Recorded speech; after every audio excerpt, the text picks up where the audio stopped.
Praise lord అన్న. Praise lord. Welcome to వెటర్స్ podcast. మనము ఈ వారం సామాజిక న్యాయం మీద మాట్లాడుకున్నాం. ఓకే. సామాజిక న్యాయం గురించి బైబిల్ ఏం చెప్తుంది, మ్మ్. క్రైస్తవులు సామాజిక న్యాయాన్ని ఎలా పాటించాలి? రైట్. సామాజిక న్యాయం గురించి బైబిల్ చాలా విషయాలు మాట్లాడుతుంది. Right from the old testament to the new testament. మోషే ధర్మశాస్త్రం ఇచ్చిన దగ్గర నుంచి ధర్మశాస్త్రంలో మనకి 10 ఆజ్ఞలు కాకుండా దాదాపు 600 పైచిలకు ఆజ్ఞలు ఉన్నాయి. ఈ 600 పైచిలకు ఆజ్ఞల్లో ఇతరుల పట్ల సామాజిక బాధ్యత, సమాజంలో ఉన్నప్పుడు సామాజిక బాధ్యత ఏమిటి అంటే కేవలం ఇశ్రాయేలీలు, తోటి ఇశ్రాయేలీల పట్ల మాత్రమే కాకుండా విదేశీయుల పట్ల, లేకపోతే ఈ సమాజంలో ఉన్నటువంటి విధవరాండ్రు, తండ్రి లేనివారు, దిక్కు లేనివారు, లేక గుడ్డివారు, అంగవైకల్యం కలవాళ్ళు, పేదలు, లేకపోతే మాట్లాడలేని వారు, వీళ్ళందరి పట్ల ఎలాగా ప్రవర్తించాలి అనేది మోషే ధర్మశాస్త్రంలో దేవుడు చాలా స్పష్టంగా చెప్పడం మనం చూస్తాం.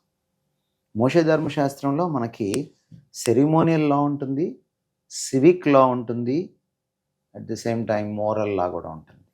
అంటే నైతిక చట్టాలు, నైతిక ధర్మం, తోటి పౌరుడి పట్ల ప్రవర్తించాల్సిన ధర్మం, అలాగే మతపరమైనటువంటి కట్టుబాట్లకు సంబంధించిన ధర్మాలు కూడా, నియమాలు కూడా కనపడతాయి.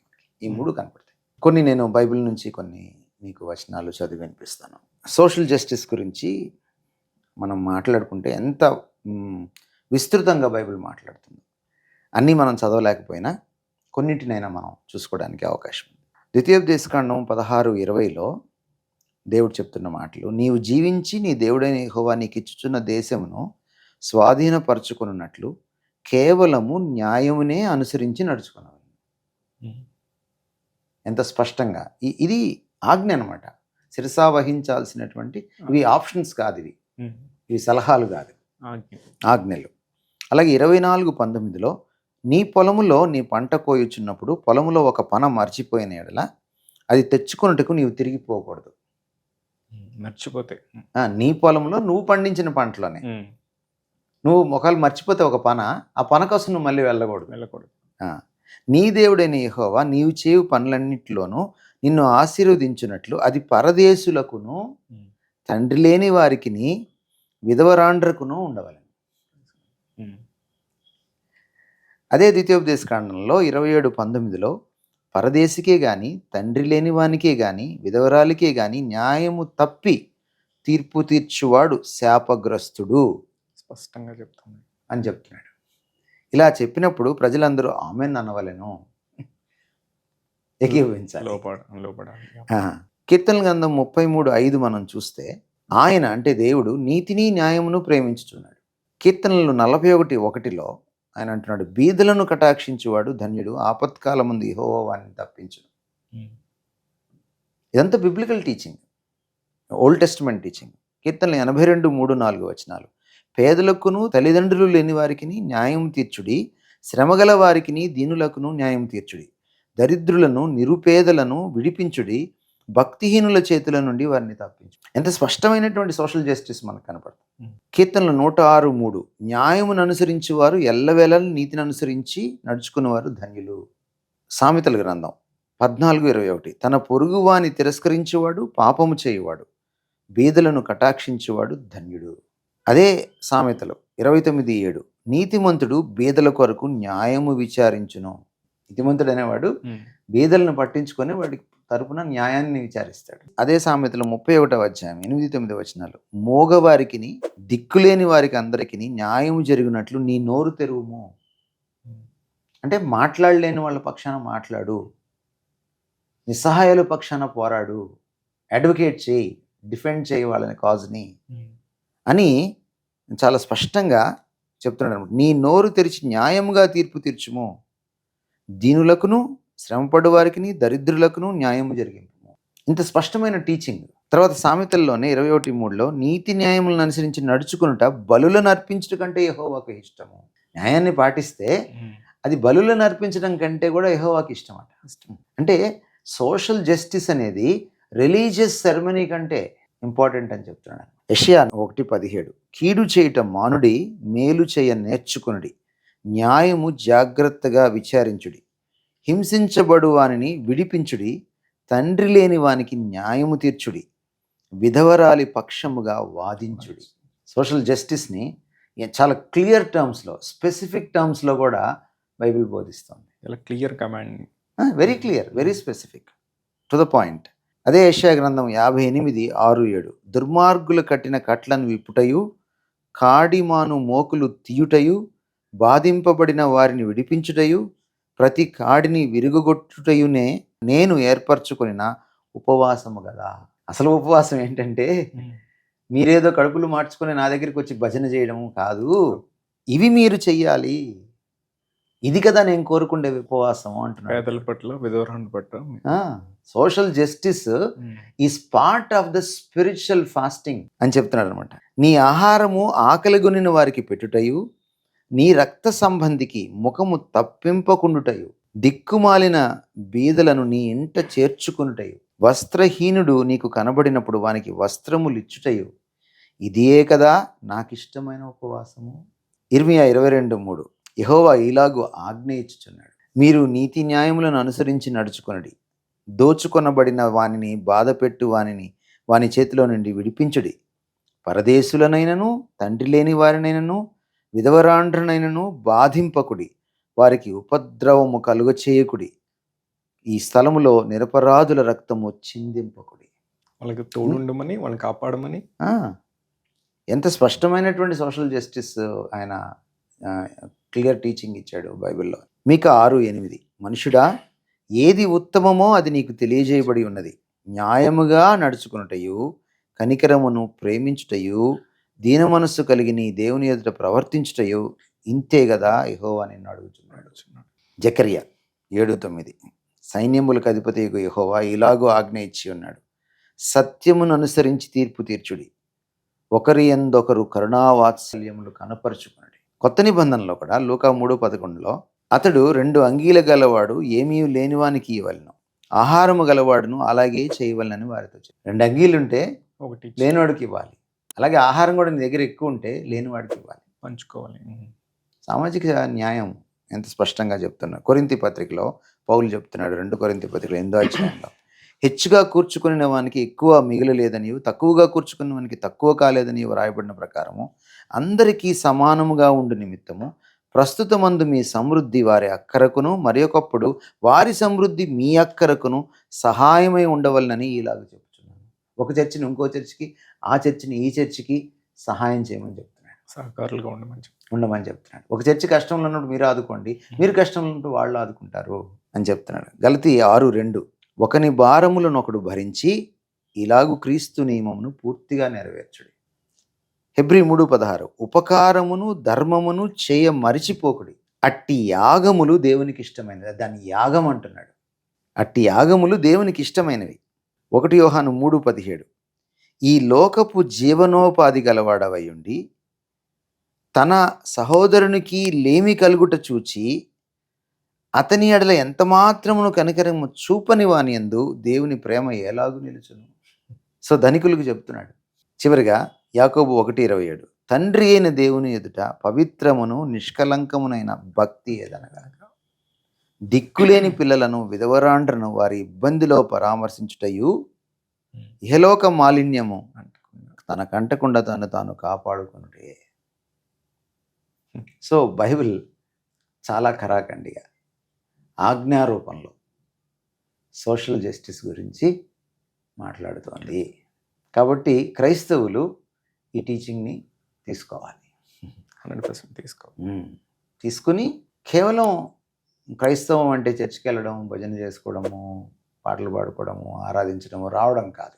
సామాజిక స్పృహతో కూడిన ఆధ్యాత్మికత, సామాజిక స్పృహను కలబోసుకున్నటువంటి భక్తి క్రైస్తవులు పాటించాలి. అది తోటి క్రైస్తవుల పట్ల, సంఘంలో ఉన్నటువంటి ఇప్పుడు చెప్తున్న ఈ విధవరాండ్రు కానీ, తండ్రి లేని వారు కానీ, దిక్కు లేని వారు కానీ, పేదలు కానీ, లేక వైకల్యం ఉన్నవాళ్ళు కానీ, నిస్సహాయులు కానీ, తమ కోసం తాము పోరాటం చేయలేని వాళ్ళు కానీ వీళ్ళందరి పక్షాన తమ చర్చిలో వాళ్ళకి సాయం చేయాలి, పక్క చర్చి వారికి సాయం చేయాలి, బయట ప్రపంచంలో ఉన్న వాళ్ళకి కూడా సాయం చేయాలి. బైబిల్ ఎక్కడ రెస్ట్రిక్షన్ పెట్టట్లేదు. క్రైస్తవులకే చేయాలని రెస్ట్రిక్షన్ పెట్టట్లేదు. అదే అందుకే మిషనరీలు వచ్చినప్పుడు క్రైస్తవులకి మాత్రమే సేవ చేయలేదు. అవునండి. మీరు రండి, క్రైస్తవులు అయితే మేము ఫ్రీ వైద్యం ఇస్తాం, క్రైస్తవులు అయితే ఫ్రీ ఎడ్యుకేషన్ ఇస్తాం అని చెప్పలేదు వాళ్ళు. అవును. వాళ్ళు అందరికీ చేశారు. మన భారతదేశంలో ఉద్దండులైనటువంటి రాజకీయ నాయకులు, ఇంక్లూడింగ్ బాబాసాహెబ్ అంబేద్కర్, లేకపోతే పండిట్ జవహర్లాల్ నెహ్రూ, మహాత్మా గాంధీ, గోపాలకృష్ణ గోఖలే, లేకపోతే బాలగంగాధర్ తిలక్, లేకపోతే మౌలానా అబుల్ కలాం ఆజాద్, లేకపోతే సర్వేపల్లి రాధాకృష్ణన్, బాబు రాజేంద్ర ప్రసాద్, మీరు ఎవరినైనా తీసుకోండి. ఆ leaders of the yesteryears are first generation leaders ఎవరినైనా మీరు తీసుకోండి, లేకపోతే స్వాతంత్ర సమరంలో పాలు పొందినటువంటి గొప్ప వీరులైనటువంటి లీడర్స్ని తీసుకోండి. వాళ్ళందరూ కూడా క్రైస్తవ పాఠశాలను బట్టి విద్యావంతులయ్యారు. వాళ్ళ మీద ఎవరి మీద కూడా క్రైస్తవం రుద్దబడలేదు. సో మతం మార్చకుండానే, మతాన్ని ఒక కండిషన్గా పెట్టకుండానే ఇతర మతస్థులకు కూడా సమానమైన విద్యను, వైద్యాన్ని అందించారు క్రైస్తవ మిషనరీ. పక్షపాతం లేకుండా. ఇదే బిబ్లికల్ టీచింగ్. సో ఆశాంతం బైబిల్ ఆదికాండం నుంచి ప్రకటన గ్రంథం వరకు కూడా సామాజిక న్యాయం గురించి, సమన్యాయం గురించి మాట్లాడుతోంది. సో ఒక నిజమైనటువంటి ఆధ్యాత్మిక భక్తి ఉన్న క్రైస్తవుడు సహజంగానే సామాజిక న్యాయం పాటించాలి. అది అవతలవాడు క్రైస్తవుడా, ముస్లిమా, హిందువా, మనవాడా, అవతలవాడా అన్నది నిర్ణయం ఎత్తు. పేదరికానికి కారణం ఎవరు? దేవుడే పేదలను చేశాడా? ఆ పేదల పట్ల క్రైస్తవులు ఎలాంటి బాధ్యత కలిగి ఉండాలి? పేదరికానికి కారణం దేవుడు అనడానికి వీల్లేదు. ఎందుకు అంటే దేవుడు పుట్టించేటప్పుడు రకరకాల వ్యక్తులు రకరకాల స్థానాల్లో పుడతారు.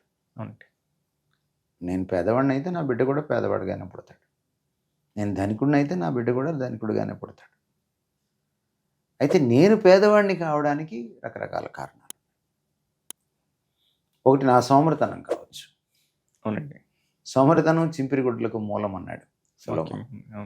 సో నేను సరిగా కష్టపడలేదనుకోండి, నేను సరిగా చదువుకోలేదనుకోండి, ఖచ్చితంగా నేను తక్కువ స్థాయిలోనే ఉంటాను, పేదరికంలో ఉంటాను. అది ఒక కారణం పేదరికానికి. కాబట్టి నన్ను బట్టి నా బిడ్డ కూడా పేదరికంలోకి వస్తాడు. నేను రిక్షా తొక్కుకుంటున్నాను అనుకోండి, నా బిడ్డ కూడా పేదరికంలోకి వస్తాడు. వాడిని చదివించడానికి వీల్లేని పరిస్థితి ఏర్పడుతుంది. ఇప్పుడు పరిస్థితులు చాలా మెరుగుపడ్డాయి. ధనిక దేశాలు, ముఖ్యంగా పాశ్చాత్య దేశాలు ఈ క్రైస్తవ స్ఫూర్తి వల్ల థర్డ్ వరల్డ్ కంట్రీస్కి, అండర్ డెవలప్డ్ కంట్రీస్కి, లేదా డెవలప్ అవుతున్నటువంటి వర్ధమాన దేశాలకు ఎంతో సాయం చేశాయి. ఆ పరంపరలోనే వరల్డ్ బ్యాంక్ కూడా సాయం చేయడము, రకరకాల సాయాలు చేయడం, ఇప్పుడు దేశాలు చాలా అభివృద్ధి చెందడము, అంతకంటే ముందు బ్రిటిష్ వారు పరిపాలించడము, ఆ తర్వాత క్రైస్తవ మిషనరీలు రావడము. సో పాశ్చాత్యేతర దేశాలన్నింటిలో కూడా విద్య, వైద్యం, సదుపాయాలు, ఈ ప్రాథమిక వసతులు ఇవన్నీ కూడా క్రైస్తవ మిషనరీలు పెట్టిన భిక్షగా మనం చెప్పుకోవాలి ఒక రకంగా, ఒక భారతదేశానికే కాదు. సో వీటన్నిటి వల్ల చాలా స్కోప్ ఈ రోజున ఉంది, చదువుకోవడానికి స్కోప్ ఉంది. ఈవెన్ ఒక రిక్షావాడి బిడ్డ కూడా స్కూల్లో చదువుకోవడానికి, ఇప్పుడు గవర్నమెంట్ స్కూల్లో మనకి ఉచిత విద్య ఉంది. ఇప్పుడు గవర్నమెంట్ స్కూల్స్ మనకి భారతదేశానికి స్వాతంత్రం వచ్చే నాటికి సడన్గా గవర్నమెంట్ స్కూల్స్ ఏర్పడలేదు. అవి మిషనరీ స్కూల్స్. ఒకప్పుడున్న మిషనరీస్ నడిపినటువంటి స్కూల్స్ని కొన్నిటిని గవర్నమెంట్ టేక్ ఓవర్ చేసింది. చెయ్యగా గవర్నమెంట్ స్కూల్స్ పుట్టాయి. సో గవర్నమెంట్ టీచర్స్ గవర్నమెంట్ స్కూల్కి పంపించే వాళ్ళు కూడా గుర్తుపెట్టుకోవాలి ఈ విషయాల్ని. ఒరిజినల్గా గవర్నమెంట్ స్కూల్స్ ఏమిటి అంటే మన దేశంలో మిషనరీలు నడిపిన స్కూళ్ళను ప్రభుత్వం తీసుకుంది. కొన్ని స్కూల్స్ ఏంటంటే ప్రభుత్వం గుర్తింపించి recognized by government of India, ఏంటి ఆంధ్రప్రదేశ్ గవర్నమెంట్ ఆఫ్ ఇండియా అని కొన్ని స్కూల్స్ నడిస్తే స్వాతంత్రానంతరం, మిషనరీల తదనంతరం కొన్ని గవర్నమెంట్ తీసేసుకుంది, కంప్లీట్గా తీసేసుకొని ఆ విధంగా వచ్చాయి. ఆ తర్వాత గవర్నమెంట్ బిల్డింగ్స్ కట్టడము ఇవన్నీ క్రమేపీ జరిగింది. అది చాలా స్లోగా జరిగింది, మనకు తెలిసిన విషయం. ఈ రోజుకి కూడా సరి అయినటువంటి వసతులు లేకపోవడం మనకి గవర్నమెంట్ స్కూల్స్లో మనం చూస్తూ ఉన్నాం ఈ రోజుకి కూడా. ఎందుకంటే ఇంత డెవలప్ అయ్యేపాటికి ఈపాటికి మనకి ఎప్పుడో అద్భుతమైనటువంటి గవర్నమెంట్ స్కూల్స్ ఉండాలి మనకి. అవునండి. అమెరికా లాంటి దేశాలకు వెళ్తే ద బెస్ట్ ఎడ్యుకేషన్ గవర్నమెంట్ స్కూల్స్లోనే గవర్నమెంట్ స్కూల్స్ ఉన్నాయి. అవునండి. ఉంటుంది, వాళ్ళకి పబ్లిక్ స్కూల్స్లోనే ఉంటుంది. అవును. ఎందుకంటే ట్యాక్సెస్లో ఎక్కువ భాగం వాళ్ళు ఒక డిస్ట్రిక్ట్లో ఒక కౌంటీలో వచ్చిన ట్యాక్సెస్ని ఎక్కువ భాగం వాళ్ళు విద్యకి ఉపయోగిస్తారు, వైద్యానికి ఉపయోగిస్తారు. సో అంచేత అట్లాంటి పని మనం చేయలేదు నిజానికి. అక్కడ కూడా క్రైస్తవ కాంట్రిబ్యూషన్ మనకి చాలా స్పష్టంగా కనపడుతుంది అనమాట. సో అందువల్ల ఇక్కడ పక్షపాతం లేదు, అంటే వీళ్ళకి చేయాలి వాళ్ళకి చేయాలి అనేటువంటి పక్షపాతం ఇక్కడ లేదనమాట. ఖచ్చితంగా లేదు. అందరికీ, అది అందరికీ, దాంతో మతానికి సంబంధం లేదు. మ్మ్. ఎందుకంటే బైబిల్ ప్రాథమికంగా బోధించేది ఏమిటంటే అతను హిందూ అయినా, ముస్లిం అయినా, క్రైస్తవుడైనా, నాస్తికుడైనా, మరొకడైనా ప్రతి మనిషి దేవుని పోలిక, దేవుని పోలికను సేవించాలి. సో ఆ పద్ధతిలోనే, ఆ దృష్టి పదంలోనే, ఆ వైఖరిలోనే మిషనరీలు పనిచేశారు. సో మిషనరీలు నేటి క్రైస్తవులకు స్ఫూర్తిగా ఉండాలి. క్రైస్తవులు ఆధ్యాత్మికంగా జీవించాలా, లేదు సామాజికంగా జీవించాలా? ఓకే. ఈ కాంటెక్స్లో ఈ సోషల్ గాస్పెల్ అనేది లేదా క్రిస్టియన్ సోషలిజం అనేది ఈ మధ్య ఎక్కువగా వినిపిస్తాం. ఓకే. దీని గురించి చెప్పు. బిబ్లికల్ టీచింగ్ అయితే ఏంటంటే దెర్ ఇస్ నో సెపరేషన్. అంటే నువ్వు స్పిరిచువల్గా ఉండాలి, సొసైటీని పట్టించుకోకూడదు అనేది ఒక అతివాదం. నువ్వు సోషల్గా ఉండాలి, సోషల్ కన్సర్నే ప్రాముఖ్యం, నువ్వు స్పిరిచువల్గా ఎలా ఉన్నా అది వేరే విషయం అనేది ఇంకొక అతివాదం. ఇప్పుడు సోషల్ గాస్పుల్ అనేది ఒక అతివాదం. ఎట్లా అంటే సోషల్ గాస్పుల్లో సోషల్ రెస్పాన్సిబిలిటీని స్ట్రెస్ చేస్తుంది, సోషల్ రెస్పాన్సిబిలిటీని నొక్కి ఒక్క నుంచి చెప్తుంటుంది. సోషల్ రెస్పాన్సిబిలిటీ గురించి మాట్లాడేటప్పుడు ఆధ్యాత్మికతను కంప్లీట్గా నీళ్ళకొదిలేశారు సోషల్ గాస్పుల్ వాళ్ళు. దాదాపుగా సోషల్ గాస్పుల్ని పాటించే వాళ్ళందరూ లిబరల్ థియాలజియన్స్. ఓకే. అంటే థియాలజీని, బైబిలు, వేదాంత సత్యాల్ని నీరుగార్చారు. అంటే మనిషి పాపం గురించి కానీ, పాపానికి పరిష్కారమైనటువంటి యేసుక్రీస్తు వారు శిలువ ప్రాయశ్చిత్తం గురించి కానీ, అసలు అన్ని సమస్యలకు మూలం పాపమే అని కానీ, దానికి పరిష్కారం క్రీస్తు తీసుకొచ్చాడని కానీ, ఇవేవి కూడా వాళ్ళు పట్టించుకోరు, చాలామంది ఒప్పుకోరు కూడా. అవి నిర్నిమిత్తం, లేకపోతే అవి అంత ప్రయోజనకరమైనవి కాదు. సో అదొక అతివాదం అయిపోయింది సోషల్ గాస్పుల్ అనేది. అర్థం చేసుకోలేదని అనొచ్చాను ఈ పర్టికులర్ పాయింట్. అర్థం చేసుకోలేకపోవడం కావచ్చు, లేకపోతే వాటిని తిరస్కరించడం కూడా కావచ్చు.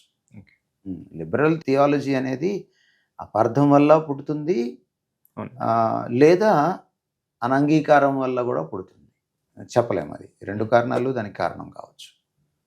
ఇకపోతే మరొక ఎక్స్ట్రీమిజం ఏంటంటే, ఇంకొక అతివాదం ఏంటంటే, చాలామంది ఇవాంజలికల్స్ అతివాదంలోకి వెళ్ళిపోయారు. మనం చేయవలసింది ఏమిటంటే ఈ లోకంతో మనకు సంబంధం లేదు, మనం రాబోయే లోకం కోసం జీవిస్తున్నాం. This world is not my home, I'm just passing through అనే ఓల్డ్ జిమ్రీస్ సాంగ్ ఒకటి ఉంది. సో ఈ ధోరణిలో చాలామంది నడుస్తూ ఉంటారు. అంటే ఈ లోకం నాకేం పట్టదు, మళ్ళీ వీళ్ళు ఉద్యోగాలు చేస్తూ ఉంటారు, మళ్ళీ పెళ్ళిళ్ళు చేసుకుంటూనే ఉంటారు, ఇల్లు కట్టుకుంటూనే ఉంటారు, బ్రహ్మాండమైన ఇల్లు కట్టుకుంటూ ఉంటారు. సోషల్ కన్సర్న్ దగ్గరికి వచ్చేటప్పటికి వీళ్ళు ఆధ్యాత్మికంగా మాట్లాడేస్తారు. మళ్ళీ వీళ్ళే పెళ్ళిళ్ళు చేసుకునేటప్పుడు చాలా అట్టహాసంగా పెళ్ళిళ్ళు చేసుకుంటారు, అట్టహాసంగా చేసుకుంటారు. ఇల్లు కట్టేటప్పుడు చాలా అట్టహాసంగా కట్టుకుంటారు, ఎక్కడా తగ్గరు. ఇక్కడ అసలు పరలోకంతో మనకు పని లేదు, అసలు ఇక్కడే మనం అంతా గూడు కట్టేసుకుంటున్నాం, ఇక్కడే అంతా పెట్టుకుంటున్నాం అన్న ధోరణిలోనే ఉంటారు వీళ్ళు చూడ్డానికి. కానీ మనం వీళ్ళు విశ్వాసుల సంగతే మాట్లాడుతున్నాను, నామకార్థ క్రైస్తవుల గురించి మాట్లాడలేదు. కానీ ఎవరికైనా సాయం చేద్దాం అనేటప్పటికీ ఒక్కసారిగా ఆధ్యాత్మీకరించేస్తారు. మనకు అవన్నీ ఎందుకండి, మనం చేయవలసింది సువార్త ప్రకటించడమే కదా, మనకి ఆత్మల రక్షణ కదా కావాలి, అసలు ఈ లోకం అసలు అశాశ్వతమైందని, ఇవన్నీ కాదని అన్న టైప్లో మాట్లాడతారు. ఇది ఒక ఎక్స్ట్రీమ్. ఇది మరొక అతివాదం. ఒక పర్టికులర్ సహవాసంలో చాలా కాలం క్రితం ఏం జరిగింది అంటే ఎస్సీ సర్టిఫికెట్ పెట్టుకుంటున్నప్పుడు అబద్ధం ఆడవలసి వస్తుంది విద్యార్థులు మారుమనసు పొందిన తర్వాత అబద్ధం ఆడలేకపోతున్నారు. ఎస్సీ సర్టిఫికేట్ పెట్టుకుంటేనేమో నేను హిందూనని చెప్పుకోవాల్సి వస్తుంది, క్రీస్తు బిడ్డనని చెప్పుకోలేని పరిస్థితి వస్తుంది. కాబట్టి ఎస్సీ సర్టిఫికేట్లు మార్చుకోండి అనేటువంటి ఒక ప్రబోధం వచ్చింది. అది మంచి ప్రబోధమే వచ్చింది. అంటే ఈ సందర్భంగా ఉదాహరిస్తున్నాను నేను. కాబట్టి చాలామంది విద్యార్థులు విశ్వాసులైనటువంటి ఎస్సీ నేపథ్యం నుంచి వచ్చినటువంటి విద్యార్థులు ఎస్సీ క్రిస్టియన్ అనేటువంటిది లీగల్ అవ్వలేదు కాబట్టి ఇంకా ప్రభుత్వం ఒక అన్యాయంగా వివక్ష చూపిస్తూ ఒక ఆంక్ష విధించింది కాబట్టి 1950 ఎస్సీ ప్రెసిడెన్షియల్ ఆర్డర్ ద్వారా డిక్లేర్ చేయాలి. ఒక ఎస్సీ కానీ క్రిస్టియన్ అయితే వెంటనే డిక్లేర్ చేయాలి ప్రభుత్వానికి. మోసగించకూడదు. ఇటు క్రిస్టియన్ గాను అటు ఎస్సీ గాను ఉండడానికి వీల్లేదు. ఎస్సీగా ఉంటే క్రైస్తవుడిగా ఉండడానికి వీల్లేదు, క్రైస్తవుడిగా ఉంటే ఎస్సీ బెనిఫిట్స్ తీసుకోవడానికి వీల్లేదు. కనుక ఏమని ప్రబోధించారంటే నువ్వు యథార్థంగా ఉండు, నువ్వు ఎస్సీవి కానీ క్రైస్తవుడు అయ్యావు కాబట్టి చెప్పేసేయి. సో ఫెయిత్ డిక్లరేషన్ చేయాలి అనేటువంటిది ఒక ప్రబోధం వచ్చినప్పుడు చాలామంది విద్యార్థులు మార్చుకున్నారు. నిజానికి పెద్దలు మార్చుకోలేదు కానీ చాలామంది విద్యార్థులు మార్చుకున్నారు. ఈ పర్టికులర్ సహవాసంలో మార్చుకుంటున్నప్పుడు వాళ్ళు పాపం ఒక సమస్యను ఎదుర్కొన్నారు, ఒక సామాజిక సమస్యను ఎదుర్కొన్నారు. ఏమిటి అంటే అది పేదరికం నుంచి వచ్చారు వాళ్ళు.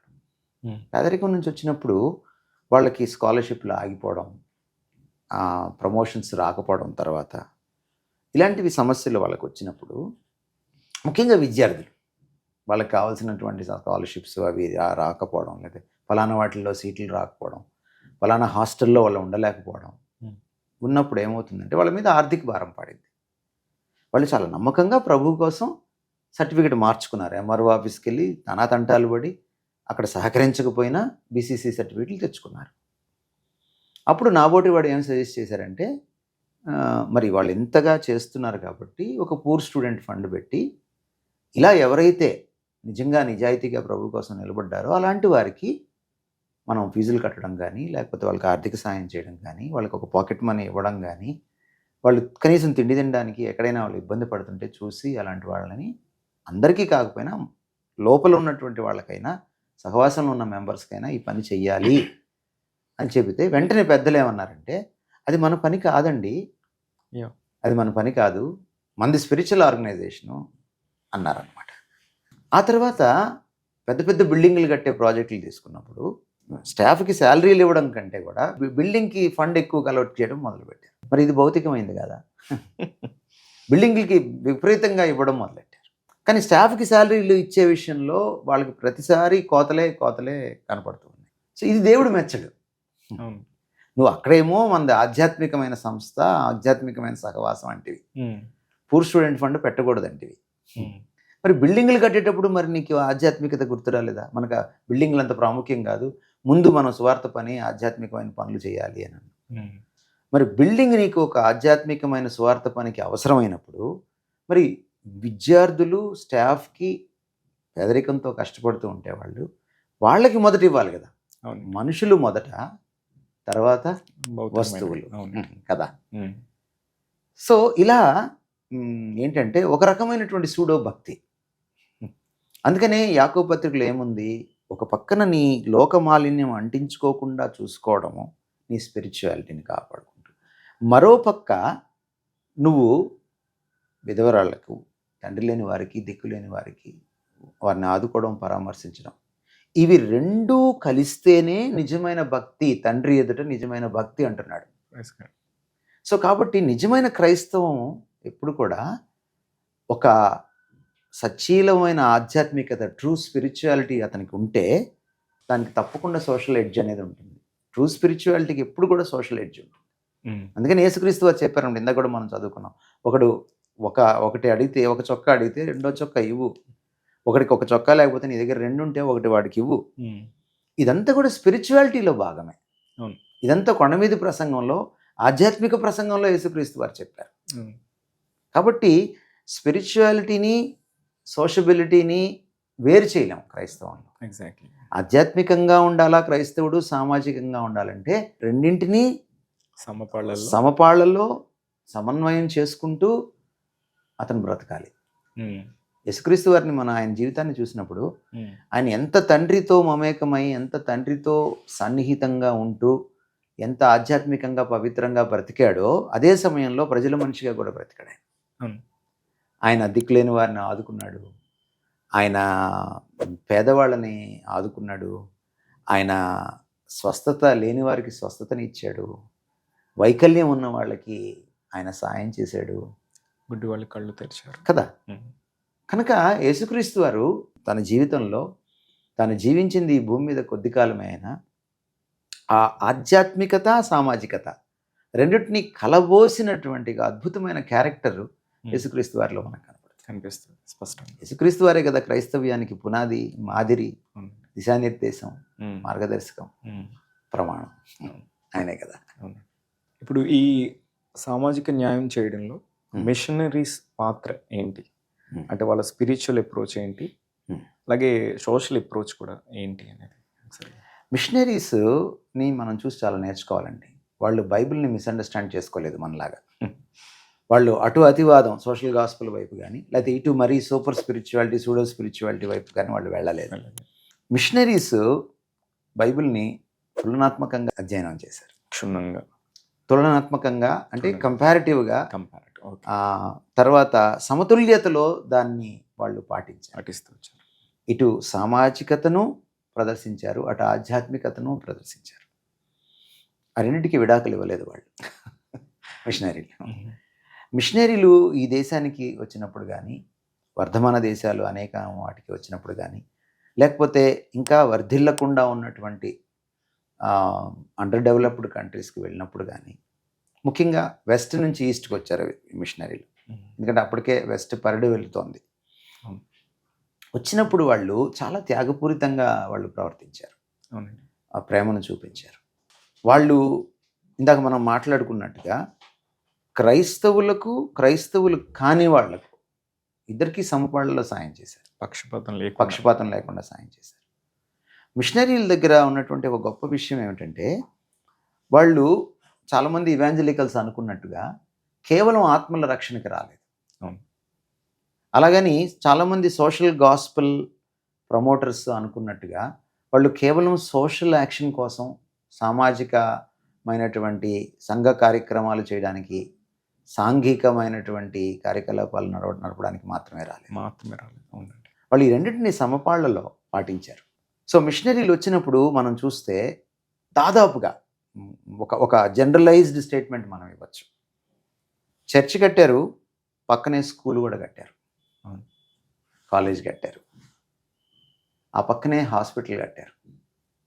అంటే విద్యాలయం, వైద్యాలయం, దేవాలయం, ఈ మూడింటిని వాళ్ళు మూడింటి మీద దృష్టి పెట్టారు, సమదృష్టి పెట్టారు. ఎందుకు మూడింటి మీద సమదృష్టి పెట్టారు అంటే, మనిషిని మనిషిగా చూశారు వాళ్ళు. మనిషిని ఆత్మగా చూడాల. అరే నీ శరీరంతో నాకు పని లేదురా, నీ భావోద్రేకాలతో నాకు పని లేదురా, నీ వైకల్యంతో నాకు పని లేదురా, నీ పేదరికంతో నాకు పని లేదురా, లేకపోతే నీ అస్వస్థతతో నాకు పని లేదురా, నీ జబ్బులతో నాకు పని లేదురా అని అనుకోలేదు వాళ్ళు. నాకు కేవలము నువ్వు మతం మార్చుకుంటావా లేదా, ఇదేరా నాకు కావాల్సింది అన్నట్టుగా వాళ్ళు పని చేయలేదు, అస్సలు చేయలేదు వాళ్ళు. అందుకనే వాళ్ళు ఈ విద్యాలయం, వైద్యాలయం, దేవాలయం పెట్టారు. విద్యాలయం ఎందుకు పెట్టారు? మనస్సుని రక్షించడానికి పెట్టారు. మనస్సు అసత్యం చేత ప్రభావితమైందనుకోండి, అది మూఢనమ్మకాలకి, అనేకమైనటువంటి విషయాలకి లోనైపోతుంది. మానవుల్లో మనం ప్రపంచవ్యాప్తంగా, విశ్వవ్యాప్తంగా చూసినప్పుడు ప్రతి మానవుడు ఏదో ఒక రూపేణ విశ్వాసిగా జీవిస్తాడు, నమ్మకంతో, విశ్వాసంతో జీవిస్తాడు. ఈవెన్ నాస్తికుడు కూడా నమ్మకంతో ఆటో ఎక్కుతాడు, నమ్మకంతో కారు ఎక్కుతాడు, బస్సు ఎక్కుతాడు, నమ్మకంతో ఒక జాబ్కి అప్లై చేస్తాడు. వాడికి రీజనింగ్స్ ఏం దొరకవు అప్పుడు. సో ప్రతి మనిషి విశ్వాసంతో జీవించాల్సింది. ఈవెన్ నాస్తికుడు కూడా రాత్రి పడుకుంటప్పుడు రేపు ఉదయం లేస్తానని నమ్మకంతో పడుకుంటాడు, దానికి ఆధారాలు ఏముండవు. కాబట్టి మానవుడు విశ్వాసి, సాధారణంగా సహజ సిద్ధంగా మాట్లాడితే మానవుడు విశ్వాసిగా జీవిస్తాడు.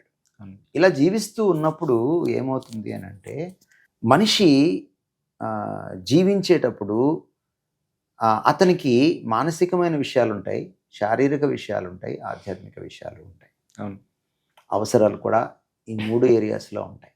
అవునండి. కనుక మిషనరీలు వచ్చినప్పుడు ఏం చేశారంటే మనసుని రక్షించడానికి, అంటే ఒక విశ్వాసం ఉంది ఫర్ ఎగ్జాంపుల్, కానీ సత్యం తెలియదు. సత్యం లేకుండా విశ్వాసం మాత్రమే ఉందనుకోండి, అది మూఢ విశ్వాసం అవుతుంది. అవును. మీకు చిన్న ఎగ్జాంపుల్ చెప్తాను. ఇక్కడ ప్రకాశం జిల్లాలో మార్కాపూర్ అని ఒక ఊరుంది. అక్కడికి ఈ రోజుకి ట్రైను ఊరిలోకి వెళ్ళదు. రైల్వే స్టేషన్ ఊరికి బయట ఉంటుంది. దిగిన తర్వాత అక్కడ నుంచి బస్సుల్లో, ఆటోల్లో కొన్ని మైళ్ళు లోపలికి వెళ్తే ఊరు వస్తుంది. ఉమ్. చరిత్ర ఏమిటంటే బ్రిటిష్ వాడు రైల్వే ట్రాక్ వేసేటప్పుడు ఆ మార్కాపురం వాసులు ఆనాడు ఉద్యమం నడిపి మా ఊరికి ట్రైన్ వద్దు అని ఉద్యమం నడిపారు. ఓకే. మా ఊరిలో స్టేషన్ కట్టద్దు, మా ఊరి గుండా ట్రైన్ వెళ్ళొద్దు అని. చేసేది లేక బ్రిటిష్ వాడు ఏం చేశాడంటే ఒక 6 మైళ్ళ దూరంలో ట్రైన్ ట్రాక్ వేసాడు. ఇప్పటికీ ఇది చరిత్ర, ఇప్పటికీ మీరు వెళ్ళి చూడొచ్చు. ఉమ్. ఈ మధ్య ఏదో ఊరు పెద్దదై స్టేషన్కి దగ్గరై ఉండొచ్చే తప్ప అవును. అంతకు మించి ఏం జరగలేదు అక్కడ. ఓకే. ఎందుకు వీళ్ళు ఉద్యమం చేశారంటే ఒక మూఢనమ్మకం ఏంటంటే రైలు బండి వస్తే రైలు బండితో పాటు దయ్యాలు వస్తాయని ఒక మూఢనమ్మకం. ఓకే. అంటే మీకు ఒక ఉదాహరణ చెబుతాను. అదండి, అదే అర్థమైంది. దానివల్ల ఊరు డెవలప్ కాల. సో అదే విద్యావంతులైతే రానిచ్చేవారు కదా. సత్యం తెలుస్తుంది. ఉమ్. సత్యం తెలిసినప్పుడు ఏమవుతుంది, స్వతంత్రులు అవుతారు అంటారు యేసుక్రీస్తు వారు. ఉమ్. సో కనుక మిషనరీలు ఏం చేశారంటే మనసుని మూఢనమ్మకాల నుంచి, అసత్యాల నుంచి విడిపించడానికి మనసుని ఎడ్యుకేట్ చేయాలనుకున్నారు. ఎందుకంటే మనసును కూడా దేవుడే సృష్టించాడు, మనిషిలో అంతర్భాగం మనసు. అవునండి. సో మనసుని సేవించారు. అవును. మనిషికి శరీరం ఉంది, శరీరాన్ని కూడా దేవుడే ఇచ్చాడు. ఉమ్.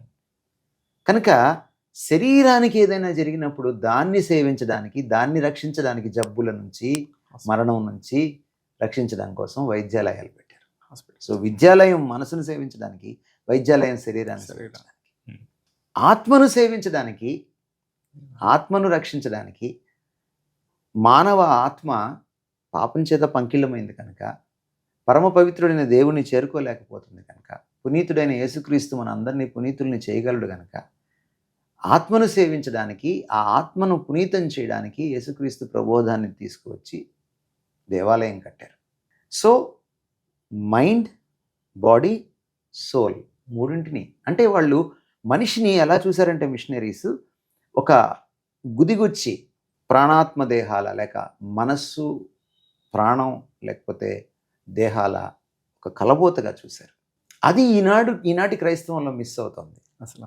ఉమ్. అవునండి. 100%. అందుకనే వాళ్ళ మినిస్ట్రీ అప్రోచ్ వాళ్ళు ఎలా ఉండేదంటే నిష్పక్షపాతంగానే కాకుండా పరిపూర్ణంగా ఉండేది. ఒక హోలిస్టిక్ అప్రోచ్, ఉమ్. పూర్తి మనిషికి పూర్తి సేవ ఉమ్. అనేటువంటి దృష్టిలో వెళ్ళిందనమాట. అన్ని కోణాల నుంచి. అన్ని కోణాలు. ఇప్పుడు ఏమైపోయిందంటే సోషల్ ఆర్గనైజేషన్స్ విడిపోయాయి, ఉమ్. స్పిరిచువల్ ఆర్గనైజేషన్స్ విడిపోయాయి. నో, క్రైస్తవం అలా ఉండడానికి వీల్లేదు. ఉమ్. సో ఆ మిషనరీల అవుట్లుక్, ఆ దృక్పథం కానీ, ఆ వైఖరి కానీ, ఆ పరిచర్య, సేవా తత్పరత కానీ, ఆ విధానం కానీ మనం మళ్ళీ పుణికిపుచ్చుకున్నప్పుడు భారతదేశానికి, మన దేశానికి మనం సేవ చేసేవాళ్ళం అవుతాం. దేశాన్ని మనం బ్లెస్ చేసేవాళ్ళం అవుతాం. 100%. అతను హిందువా, ముస్లిమా, ఈ క్రైస్తవుడు కానివాడా, నాస్తికుడా, అంబేద్కర్ వాదా, మనకు అనవసరం. Doesn't matter. ప్రతి భారతీయుడికి మనం సేవ చేయాలి. చేయాలి. అతను మతం మార్చుకున్నా చేయాలి, చేయకపోయినా చేయాలి. అవును. అతను క్రీస్తుకి శిష్యుడైనా చేయాలి, శిష్యుడు కాకపోయినా చేయాలి. ఇది క్రైస్తవం చేయగలిగింది. అవును. ఇది అసలు సిసలైన క్రైస్తవం. అప్పుడే మనం సామాజిక న్యాయం చేయగలుగుతాం. సో క్రైస్తవం యొక్క గుండెకాయలో ఉంది సామాజిక న్యాయం అనేది. ఆ గుండెకాయ ఈరోజు క్రైస్తవుడి గుండెకాయగా మారాలి. అవును. క్రీస్తు ప్రబోధం యొక్క గుండెకాయలో ఉంది సామాజిక న్యాయం అనేది. బైబిల్ ప్రబోధం యొక్క గుండెకాయలో ఉంది సామాజిక న్యాయం అనేది.